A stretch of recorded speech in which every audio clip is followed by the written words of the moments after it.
നാടോടിക്കാറ്റ് എന്ന സിനിമ കാണാത്തവരായി ആരും ഉണ്ടാവില്ല. മലയാളികളെ ഏറെ ചിരിപ്പിച്ച സിനിമ. മോഹൻലാൽ ദാസനായും ശ്രീനിവാസൻ വിജയനായും അഭിനയിച്ച സിനിമ. ജോലി തേടി കപ്പലിൽ ദാസനും വിജയനും ഗൾഫിലേക്ക് പോകുന്നതാണ് ചിത്രത്തിന്റെ കഥ. സിനിമയിൽ പറയുന്നത് പോലെ ജോലി തേടി പലരും കപ്പലിൽ ഗൾഫിലെത്തിയിരുന്നു. വളരെ പണ്ടത്തെ കാര്യമാണ് പറയുന്നത്. അതിനു മുമ്പ് പത്തേമാരികളിൽ ഗൾഫിൽ പോയവരുമുണ്ട്. പിന്നീട് വിമാനത്തിലായി യാത്ര. ഇപ്പോഴിതാ കപ്പലുകളിൽ ഗൾഫിൽ പോകാൻ അവസരം വരുന്നു. കേരളത്തിൽ നിന്നും ഗൾഫിലേക്ക് കപ്പൽ സർവീസ്. അതിനുള്ള നടപടികൾ അണിയറയിൽ ഒരുങ്ങുന്നുണ്ട്. അതിനായി കുറെ കാലം കാത്തിരിക്കേണ്ട. കപ്പലിന്റെ പരീക്ഷണ ഓട്ടം മാർച്ചിൽ ആരംഭിക്കാനാണ് സാധ്യത. ജൂലൈയോടെ കപ്പൽ സർവീസ് തുടങ്ങും.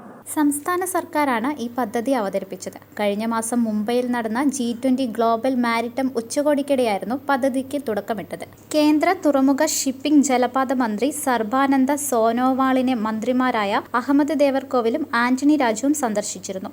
മന്ത്രിമാർ പദ്ധതിയെക്കുറിച്ച് കേന്ദ്രമന്ത്രിയോട് വിശദീകരിച്ചു. അതോടെയാണ് കേരള ഗൾഫ് കപ്പൽ സർവീസിന്റെ ആദ്യഘട്ടം തുടങ്ങിയത്. സർവീസ് നടത്താൻ താൽപ്പര്യമുള്ള കമ്പനികളെ കണ്ടെത്തുന്നതിനായി ആഗോള ടെൻഡർ വിളിക്കും. Norka Roots, Kerala maritime board എന്നിവ സംയുക്തമായാണ് ടെൻഡർ വിളിക്കുന്നത്. കേന്ദ്ര സർക്കാർ അനുമതി ലഭിക്കുന്ന മുറയ്ക്ക് പദ്ധതി വേഗത്തിലാക്കാനാണ് തുറമുഖ വകുപ്പിന്റെ തീരുമാനം. 2024 പദ്ധതി യാഥാർത്ഥ്യമാക്കുകയാണ് സംസ്ഥാന സർക്കാരിന്റെ ലക്ഷ്യം. ബേപ്പൂർ, കൊച്ചി, ദുബായ് സെക്ടറിലുള്ള യാത്രക്കാരുടെ ആവശ്യം പരിഗണിച്ചാണ് കപ്പൽ സർവീസ് നടത്താൻ ഒരുങ്ങുന്നത്.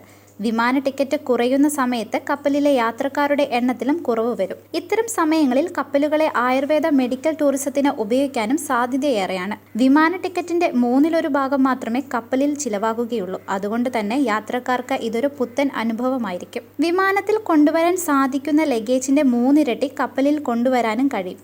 10,000 രൂപയ്ക്ക് one way ticket, 200 kilo luggage, വിഭവസമൃദ്ധമായ ഭക്ഷണം, വിനോദ പരിപാടികൾ എന്നിവ ആസ്വദിച്ച് 3 ദിവസം കൊണ്ട് പ്രവാസികൾക്ക് നാട്ടിലെത്താൻ കപ്പൽ സർവീസ് തുടങ്ങുന്നതോടെ സാധിക്കും. ഒരു ട്രിപ്പിൽ 1250 പേർക്ക് വരെ യാത്ര ചെയ്യാം. അപ്പോൾ ഗൾഫിലേക്ക് ഒരു കപ്പൽ യാത്രയ്ക്ക് തയ്യാറായിക്കൊള്ളൂ.